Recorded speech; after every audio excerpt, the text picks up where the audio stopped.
Hello everyone. Hello everyone. So my name is Shivraj Singh Khurana, MBBS student, your Medico-Paji, your anatomy and microbiology mentor. So today's video is about measles. So measles is a very important topic for your NEET PG, for your next, for your university obviously. हर कोई भी paper हो और उसमें अगर skin के infection है या respiratory infection है उसका syllabus, then it becomes measles the most important topic. Okay, so बेटा मीजल्स वायरस से समझने से पहले हमें उसकी पूरी classification we have to study, that is of myxoviruses. So myxoviruses के बारे में आपको थोड़ा सा मैं बताऊंगा आज. मोड ऑफ ट्रांसमिशन बताऊंगा मीजल्स की, pathogenesis, clinical features, lab diagnosis obviously which is the most important part of today's video, and treatment. So thought, it's a very one of my favourite thoughts ever. So are you climbing mountain for world to see you or for to see the world? कितना सुंदर है. एक minute pause करके इसको पहले समझो, pause करके इस थॉट को पहले समझो, फिर मैं आपको समझाता हूं ये थॉट. तो बेसिकली ये थॉट क्या कह रहा है कि आप ये जो दुनिया में सक्सेस की तरफ भाग रहे हो, सक्सेस के पाथ पे जा रहे हो, तो ये किसको दिखाने के लिए जा रहे हो? किसी और को, दुनिया को दिखाने के लिए, दुनिया को दिखाने के लिए जा रहे हो कि you want to become happy और you want to see the world. मतलब एक बंदा कोई माउंट एवरेस्ट पे चढ़ रहा है, वो किसी को माउंट एवरेस्ट पे इसलिए चढ़ रहा है कि उसने किसी तीसरे बंदे को दिखाना है कि यार ये देख मैंने माउंट एवरेस्ट पे क्लाइंब किया, या तो उसने टॉप पे जाके व्यू देखना है, उसने वर्ल्ड देखना है. तो it's a very deep thought. तो इसका आपने हमेशा सेकंड आंसर चूज करने की कोशिश करनी है कि मैंने दुनिया को देखना है, ना कि दुनिया को दिखाना है. ओके, so myxoviruses, तो बेटा measles is the part of the broad group of viruses, that is my myxoviruses. तो myxoviruses क्या क्या होते हैं? So myxoviruses are the group of viruses that bind to the mucin receptors, very important, of the RBC surfaces. जो भी virus mucin receptors of RBC पे जाके चिपकेगा, attach होगा, उसको मैं क्या बोलूंगा? myxovirus. Resulting in clumping of RBCs together to cause heme agglutination. तो बेटा ये जो वायरसेस होते हैं, इन्होंने आरबीसी के ऊपर जाना, आरबीसी के म्यूसिन रिसेप्टर के ऊपर चिपकना है, एंड क्या करना है? It causes the clumping of the RBC, causing haemagglutination. तो myxoviruses are of two types, are of further of two types, that is my ortho, मतलब it contains two families, that is my orthomyxoviridae and paramyxoviridae. So orthomyxoviridae क्या होते हैं? Orthomyxoviridae ऐसे viruses हैं जिनके पास segmented RNA है. For example, influenza virus, very important. Influenza virus is a this orthomyxovirus, whereas the paramyxoviruses are having non-segmented RNA. Paramyxoviridae family has non-segmented. Segmented समझते हो ना क्या होता है? Segmented मतलब अगर एक RNA ऐसे, एक RNA मॉलिक्यूल दूसरा, तीसरा, चौथा, पांचवा, छठवां, ऐसे molecules are there, that is my segmented. कि डिफरेंट RNA के बीच में कट पड़े हुए हैं. क्या पड़े हुए हैं? कट पड़े हुए हैं, जिसकी वजह से एक आरएनए का बड़ा सा मॉलिक्यूल छोटे सेगमेंट्स में हो गया, that is of influenza. Whereas the paramyxoviruses का कोई सेगमेंटेशन नहीं है, उनका लंबा सा आरएनए होता है, and the paramyxoviridae contains the measles virus. Very important, that is our today's video. Measles virus comes under the paramyxoviridae family. ठीक है.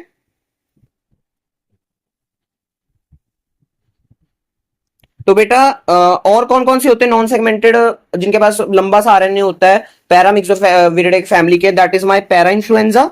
इसको अच्छी तरह आपने याद करना है. Parainfluenza, mumps, respiratory syncytial viruses, Nipah and Hendra. The influenza, parainfluenza, mumps and respiratory syncytial virus I will discuss in respiratory infections. Okay, चल.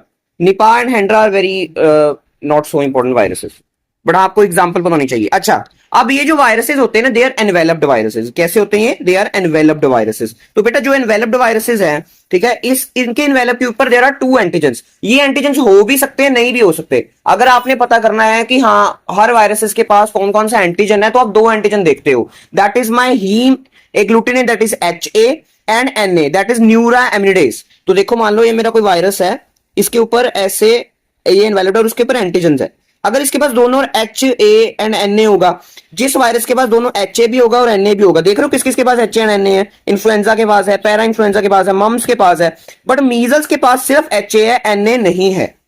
अगर मैं बोलूं ऐसा कोई पैरामिक्सोविरिडे फैमिली का वायरस है जिसके पास सिर्फ एच ए है, हीमोग्लूटिनिन है, बट न्यूरामिनिडेज नहीं है, तो इसका आंसर क्या है? इसका आंसर है मीजल्स। इसका आंसर क्या है? मीजल्स। अगर मैं बोलूं कि ऐसा ऑर्थोमिक्सोविरिडे फैमिली का कोई मेंबर बताओ, ऐसा ऑर्थोमिक्सोविरिडे फैमिली का मेंबर बताओ जिसके पास दोनों एच ए है एंड एन ए दोनों है, ऑर्थोमिक्सोविरिडे फैमिली। तो ऑर्थोमिक्सोविरिडे फैमिली का वैसे मेंबर तो आपने एक ही याद रखना है, इन्फ्लुएंजा वायरस, और इन्फ्लुएंजा वायरस के पास दोनों है, H A and N A दोनों है। अब ऐसा पैरामिक्सोविरिडे फैमिली का मेंबर बताओ, ऐसा पैरामिक्सोविरिडे फैमिली का मेंबर बताओ जिसके पास एच ए है बट एन ए नहीं है, that is my measles. H A है बट एन ए नहीं है। सो this is the most important table, please इसको अच्छी तरह याद करना कि किसके पास एच ए है, किसके पास एन ए है। ये सेम चीज आपको मैं जब इन्फ्लुएंजा कराऊंगा तो भी बताऊंगा, बट आज आपने सुनना है अच्छी तरह, okay. So measles is a acute highly contagious disease of childhood. Mostly जो स्किन की वायरल इंफेक्शन है, मान लो chicken pox, small pox, herpes, measles, rubella, ये ज्यादातर चाइल्डहुड ही इंफेक्शन कॉज करती हैं। ये चाइल्डहुड इंफेक्शन ही हैं ज्यादातर, ये अडल्ट्स में बहुत कम होती हैं, ठीक है। But measles is a highly contagious disease. तो अब हम इसका देखेंगे स्ट्रक्चर कैसा है कि मैंने आपको क्या बोला, स्ट्रक्चर कैसा है? एक तो एनवेलप्ड वायरस है, नॉन सेगमेंटेड आरएनए, मतलब इकट्ठा सारा आरएनए इकट्ठा होगा। और क्या था आपको बोला मैंने कि इसके पास एच ए है बट एन ए नहीं है, तो आपने एच ए बनाना। तो आपने अगर सुन लिया है मेरे को अच्छी तरह, तो आप इसका डायग्राम खुद ब खुद बना सकते हो, क्योंकि वायरस का कोई रॉकेट साइंस वाला डायग्राम तो होता नहीं है, सिंपल सा होता है वायरस का जो डायग्राम्स होते हैं ना।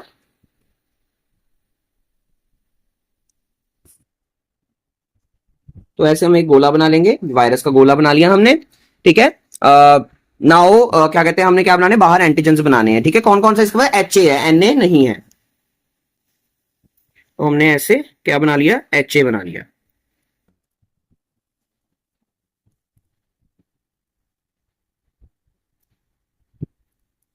हमने क्या बना, these are not spikes, these are H A proteins, ठीक है।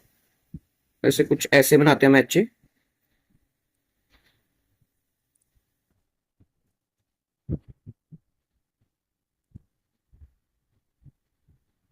अच्छा, इन एचओ के बीच में there is one special protein, that is my fusion protein. इसका आपने सिर्फ नाम याद रखना है, it's not so important. Fusion protein, so these are my fusion proteins, कि जो फ्यूजन में हेल्प करें to the host cell. Simple इनका यही काम है। एच ए का क्या है, haemagglutinate, it will attach to the mucin receptors and causes clumping of the RBCs. Okay जी, ठीक है। ये मेरा एनवेलप हो गया। बीच में क्या मैंने पढ़ा होगा, इट विल बी कोर।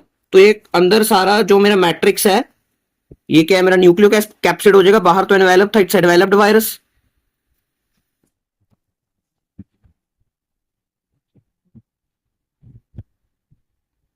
और बीच में it is in non segmented RNA इसका, तो ऐसे लंबा सा नॉन सेगमेंटेड आरएनए, लंबा सा नॉन सेगमेंटेड आरएनए। सो ये क्या है मेरा H A, this is my fusion protein. Fusion protein कुछ खास नहीं है, इट्स नॉट सो इंपॉर्टेंट ना, मान लो होस्ट सेल के साथ it helps to attach you, ठीक है। एंड ये क्या है मेरा आरएनए, ठीक है। And this is my matrix. So mode of transmission is my by respiratory route, that is my droplet and aerosol transmission, not by direct contact से measles is not spreading, measles is not spreading by direct contact, it is by respiratory route only. Pathogenesis, so when it enters to the respiratory tract, अच्छा आपको बता दूं, अगर कई cases हमने देखे हैं, आप बाद में मुझे कमेंट में बोलोगे, कई हमने केसेस देखे हैं कि डायरेक्ट कॉन्टैक्ट से भी मीजल्स फैलता है, but it is very rare, it is very rare, okay. वैसे आप पेपर में आराम से लिख सकते हो कि नहीं फैलता डायरेक्ट से। चलो, so pathogenesis multiplies locally into the respiratory tract. When it enters the respiratory tract, the measles virus, it multiplies locally in the epithelium region, in the pharynx region, in the trachea region, in the alveolar region, spreads to regional lymph nodes, enters the bloodstream, further multiplies in RES. This is very important कि इसने RES में जाके बसना है। RES क्या होता है? That is reticulo endothelial system containing 4 organs, that is my lymph nodes, spleen, liver and bone marrow. अब ये चारों में से चारों पे डिवाइड करेगा and it again spills in the blood causing secondary viraemia and leading to dissemination. ये इसने सिस्टमिक डिसीज कॉज करनी बाद में। ये रेस्पिरेटरी रूट से रहा है, कर ये सिस्टमिक डिसीज रहा है कि पूरे और बॉडी इन्वॉल्व हो रही है हमारी, है ना। तो clinical features, incubation period is very less, 10 days इसका इंक्यूबेशन पीरियड इज इंपॉर्टेंट, आपने याद रखना है इसका इंक्यूबेशन पीरियड। तो first stage is my prodromal stage, second is my eruptive stage and third is my post measle stage. तो ये 3 stages आपने याद रखनी है because they are 100% very very very important, इसको आप छोड़ ही नहीं सकते हो। So first stage is my prodromal stage. मैंने इस बीमारी के दिन भी आपको याद करवा रहा हूं, अभी आपको पता लगा क्यों करवा रहा हूं। तो बेटा प्रोड्रोमल स्टेज में क्या होता है, this stage last for 4 days, that is from 10th to 14th day. 10 दिन बाद सिम्टम शुरू हुए बच्चे को, 10 दिन से लेके 14वें दिन तक there will be my prodromal stage. तो फीवर किस दिन आएगा, fever will be on 10th day because fever is a first symptom to appear, fever is a first symptom to appear. And very very very important 100 star important topic, that is my Koplik spots. Koplik spots very very very important, इसको तो आप छोड़ ही नहीं सकते, ठीक है जी। तो Koplik spots are the pathognomonic for measles. Pathognomonic का मतलब क्या होता है, पैथोगनोमिक का स्पेसिफिक कि सिर्फ इसी बीमारी में मुझे दिखते हैं। तो बेटा कॉप्लिक स्पॉट्स होते हैं क्या है, Koplik spots are white to bluish spot, कौन से रंग के हैं, white to bluish spot surrounded by erythema, erythema मतलब redness and swelling, appear first on buccal mucosa near second lower molar। अब ये देखो, ये बच्चे का बक्कल म्यूकोजा है, ये उसके मोलर्स हैं, लोअर मोलर है, सेकंड लोअर मोलर है, थोड़ा सा आपको अगर यहाँ पर दांत दिख रहा है तो, और यहाँ देख रहे हो white white white white spots are seen on the buccal mucosa. और अगर मैं इसको और जूम करके आपको दिखाऊं तो साइड में मुझे थोड़ा सा रेडनेस ज्यादा दिख रही है, रेडनेस ज्यादा। So this is my erythema, so this is my pathognomonic specific feature for the measles. कि आपने पेशेंट आपके पास आ रहा है विद रैश, आपने बच्चे का मुंह खुलवा के देखा तो उसके यहां पर white white bluish white colour के स्पॉट्स आपको दिखे बकल म्यूकोजा पे, so it strongly refers to the measles infection. तो कॉप्लिक स्पॉट्स होते कब में, appear after 2 days after the fever, that is on 12th day. तो बेटा इंक्यूबेशन पीरियड कितनी देर का था, 10 डेज का। अभी समराइज कर रहा हूं, प्रोड्रोमल स्टेज कितने दिन तक चलती है, 10 to 14th डे। फीवर कब आता है, 10th डे। कॉप्लिक स्पॉट कब आते हैं, कॉप्लिक स्पॉट्स कब आते हैं, that is on my 12th day. हाँ या ना, कॉप्लिक स्पॉट्स कब आते हैं, ऑन द 12th डे। अभी तक आपको ये पता लगा। The Koplik spots rapid involve the entire mucosa and fade with onset of rash. जैसे ही बॉडी पे रैश होता है, मीजल्स का जैसे ही रैश होता है, मैक्युलोपेपुलर रैश होता है, it will fade away, the Koplik spots will fade away, they will not persist, very very very important, they will fade with onset of rash। non specific symptoms कि और क्या क्या सिम्टम्स बच्चे को आ सकते हैं, that is my cough, coryza, coryza क्या होता है, नाक बहना, nasal discharge, redness of eye, diarrhoea, diarrhoea vomiting तो चलो हर बच्चे में बहुत कॉमन होता है, कोई भी बीमारी हो उनको रेडनेस ऑफ आई भी हो जाती है। इरप्टिव स्टेज, अब प्रोड्रोमल स्टेज आपने याद रखना है, फीवर प्लस कॉप्लिक स्पॉट, ये 2 चीजें आपने याद रखनी है प्रोड्रोमल स्टेज में। अब मैं आपको आगे लेके जा रहा हूं इरप्टिव स्टेज में। तो बेटा इरप्टिव स्टेज में क्या होगा, इरप्टिव मतलब कुछ इरप्ट हो रहा है, कुछ निकल रहा है, क्या निकल रहा है, that is my maculopapular rash on 14th day, very very very important, on 14th day. Days आपने याद रखने हैं। Rashes typically appear behind the ears, सबसे पहला रैश मीजल्स का कहां होता है, कान के पीछे। जब बच्चा आपके पास 14वें दिन आएगा तो वो कान के पीछे रैश लेके आएगा, वो कान के पीछे क्या लेके आएगा, रैश लेके आएगा। समझ आया, वेरी वेरी इंपॉर्टेंट।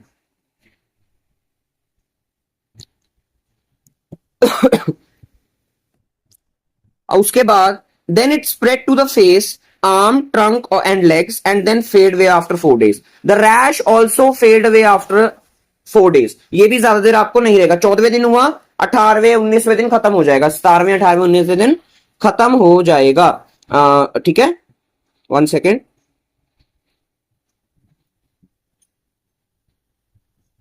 उसके बाद the rashes typically absent in HIV patients, very very important, जो मीजल्स के रैश है they are absent in HIV patient. Okay जी, चल सो बेटा जो क्या कहते हैं, ये आपकी समरी होगी। Fever 10th day, Koplik 4th day, 12th day, and जो मेरा MP rash maculopapular rash on the 14th day, very very very important, red star important है ये। Next is post measle stage, it occurs after the eruptive stage and may be failure to recover। Post measle stage उसमें होगी जो recover नहीं कर पाएगा, जिनके rash ठीक नहीं हो रहे या कॉप्लिक स्पॉट ठीक नहीं हो रहे, फीवर ठीक नहीं हो रहा, weight loss and weakness can be there in this stage. Complications, तो बेटा कॉम्प्लिकेशंस सबके अंदर नहीं आएंगी। पॉपुलेशन कौन सी है एट हाई रिस्क, आपको पता होनी चाहिए। Children less than 5 years, adults more than 20 years, pregnant women and immunocompromised state। क्या क्या कॉम्प्लिकेशन हो सकती है? Secondary bacterial infection, most common is my otitis media, that is inflammation of the middle ear cavity and bronchopneumonia due to measles virus, that is my giant cell pneumonitis, acute laryngeotracheobronchitis, that is my croup। ये question पूछेंगे croup is seen as complication in which disease, तो इसका आपको पता होना चाहिए, that is my measles. Measles में क्रूप दिखता है, that is laryngeotracheobronchitis involving trachea, bronchus and larynx of the child। Diarrhoea, this is very very important, diarrhoea leads to the loss of vitamin A, कि जिस बच्चे को मीजल्स होगा, measles की वजह से डायरिया हो जाएगा, डायरिया की वजह से बच्चे का विटामिन ए खत्म हो जाएगा, because it will be lost through the GIT, it will be lost in the stools, the patient will present you with vitamin A loss. उसके बाद CNS complication, this is very very important, rare but most severe, इस पे question आता है। कौन सी complication होती है measles में? फर्स्ट इज सब एक्यूट सेक्लोराइजिंग पैन एनसेफेलाइटिस, SSP, ये सबसे इंपॉर्टेंट कॉम्प्लिकेशन है, इस पे क्वेश्चन आता है SSP पे। SSP सब एक्यूट सेक्लोराइजिंग पैन एनकेफेलाइटिस, इसका आपने सिर्फ नाम ही याद करना है। Next is my post measles and encephalomyelitis, कि मीजल्स ठीक होने के बाद there will be inflammation of the brain and spinal cord. Myelitis क्या होता है? Inflammation of spinal cord, okay, and encephalitis is inflammation of the brain parenchyma. Next is my lab diagnosis, तो बेटा लैब डायग्नोसिस में first, अब ये respiratory root से फैल रहा है, तो आपको पता होगा कि हमने कौन सा स्पेसिमेन लेना है, नेजोफेरिंजियल स्वैब, ठीक है। और अगर पेशेंट को कोई रेडनेस ऑफ आई है या कुछ और नॉन स्पेसिफिक सिम्टम्स है, you can take conjunctival swab, respiratory secretions, blood you can also take and urine. Blood हम क्यों ले रहे हैं? Due to this stage, due to because IS में जा रहा है, वो ब्लड में भी जा रहा है, एंड सेकेंडरी वायरीमिया में वो दोबारा ब्लड में आ जाता है, okay. Antigen detection is by direct immunofluorescence test and antibody detection is by ELISA। कौन सा एंटीजन यूज करते हैं हम? Nucleoprotein antigen. अच्छा, न्यूक्लियो प्रोटीन एंटीजन के बारे में थोड़ा मैं आपको बताना भूल गया यहां पर। ये जो मेरा न्यूक्लियो प्रोटीन एंटीजन होता है ना, ये इसके RNA के आसपास ही होता है, ये RNA के आसपास ही होता है मेरा न्यूक्लियो प्रोटीन एंटीजन। क्या होता है? आसपास ही होता है मेरा न्यूक्लियो प्रोटीन एंटीजन, आसपास ही होता है। तो ये ELISA यही यूज करती है फाइंड करने के लिए, okay. So this is my what,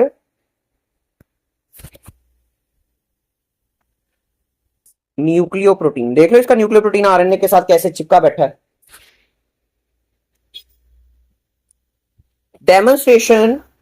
demonstration of raised titers of anti-measles antibody in CSF is diagnostic of SSP। very very very important, कि आपने ELISA में पहले ब्लड का सैंपल लिया, तो ब्लड से उस बच्चे को पता लग गया कि हाँ इसको मीजल्स है, बट पेशेंट आपके पास मेनिंजाइटिस के सिम्टम लेके आ रहा है कि रेज इंट्राक्रेनियल प्रेशर है, वॉमिटिंग है, फोटोफोबिया है, वो मेनिंजाइटिस वाले सिम्टम लेके आ रहा है। तो आपने जब उसका CSF सैंपल करवाया तो उसके अंदर एंटी मीजल्स एंटीबॉडीज रेज्ड, तो it simply tells you that patient is having SSPE। SSPE मतलब subacute sclerosing panencephalitis, which is a very rare complication but most severe complication। Molecular method you can use RT-PCR and viral isolation is done on monkey और human kidney cell lines। तो हमने यहाँ पर kidney cells याद रखना कौन सी cell line पे हम यूज कर रहे हैं। साइटोपैथिक इफेक्ट में आपको कौन से सेल्स दिखेंगे? Warthin Finkeldey cells, Warthin Finkeldey cells, Warthin Finkeldey cells, ये देख लो जाइंट सेल बड़ा सा, Warthin Finkeldey cell. Observed after 7 to 10 days, multinucleated giant cell, containing both intranuclear and intracytoplasmic inclusion bodies। देखो ये देख रहे हो न्यूक्लियस के अंदर भी गोले गोले गोले गोले गोले गोले गोले हैं, मतलब it is a intra nuclear inclusion body. और यहां पर आपको साइटोप्लाज्म में भी आपको यहां पर कुछ गोले यहां पर इतने अप्रिशिएट नहीं हो रहे हैं, बट साइटोप्लाज्म के अंदर भी गोले गोले गोले दिखते हैं, इंक्लूजन बॉडीज दिखती हैं। कौन सा सेल है? Very very important, Warthin Finkeldey cell. Warthin Finkeldey cell. बेटा treatment of the any virus, कुछ 2-4 वायरस छोड़ के हमारे पास कोई वायरस की ट्रीटमेंट खास है नहीं है। The treatment is non, there are no specific antivirals, the treatment is only supportive treatment and you can give vitamin A. क्यों हम विटामिन ए दे रहे हैं? बिकॉज बच्चे को जो डायरिया हो रहा है, डायरिया की वजह से the vitamin A is lost in the stools. Short note on measles, Koplik spots, very very important, बहुत बारी क्वेश्चन आता है कॉप्लिक स्पॉट पे। तो बेटा कॉप्लिक स्पॉट, अगर कॉप्लिक स्पॉट पे क्वेश्चन आता तो भी आपने मीजल्स ही इंडायरेक्टली एक्सप्लेन करना होता है। MCQ, correct sequence of the manifestation seen in measles. तो रैश सबसे पहले आता है, नो। कॉप्लिक सबसे पहले आता है, नो। फीवर आता है, हाँ बिल्कुल फीवर आता है, बट उसके बाद रैश आता है, नो। उसके बाद कॉप्लिक आता है। So correct answer is fever, Koplik spot, rash. Fever कब आता है? 10th day, Koplik on 12th day and rash on 14th day. Which virus do not have Na and Ha? दोनों ही नहीं है, Na भी नहीं है एंड Ha भी नहीं है इन द एनवेलप। ठीक है, Ha भी नहीं है और Na भी नहीं है। दैट इज कौन सा? That was my RSV। कहां पर गया? RSV। ना Ha है ना Na है। ठीक है, rare but most severe complication, that is my diarrhea is not complication, it is not a common complication, otitis media is most common, but उन्होंने पूछा rare and most severe, that is my SSP, subacute sclerosing panencephalitis. अच्छा, थोड़ा सा मैं आपको थोड़ा सा vaccine के बारे में बताऊंगा, मीजल्स की। मीजल्स एंड रूबेला वैक्सीन दोनों के बारे में बताऊंगा आपको थोड़ा सा। ठीक है, तो बेटा जब जिसने मेरे से इम्यूनोलॉजी पढ़ी होगी या खुद जिसने NIS पढ़ा होगा उसको पता होगा कि जो मेरा मीजल्स एंड रूबेला का वैक्सीन है, जिसको हम क्या बोलते हैं? MR vaccine. क्या बोलते हैं? MR vaccine. ठीक है, तो बेटा जो मेरा MR वैक्सीन है, क्या कहते हैं उसका? MR vaccine, it is under the NIS schedule, that is national immunisation schedule India. ठीक है जी, तो इसकी हमने कितनी डोज देनी होती है? 2 डोजेस देनी होती है। कौन कौन सी एज पे? एज कौन कौन सी होती है? That is my 9 to 12 months पे देनी होती है एक first dose,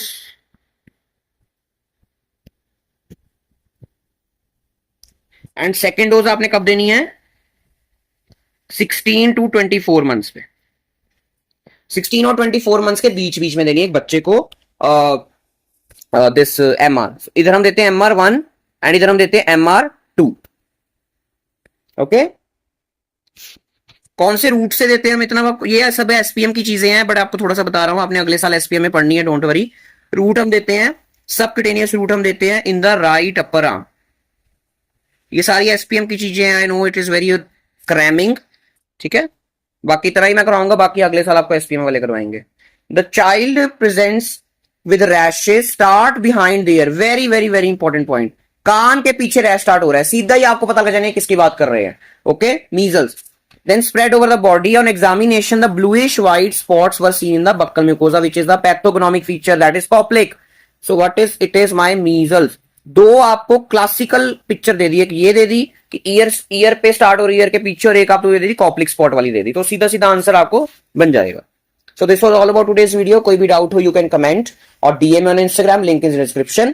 please please please share if you like my content to your juniors, to your seniors, to your batchmates of your friends of the different colleges, and please be kind to humans, animals and environment. Thank you, bye bye.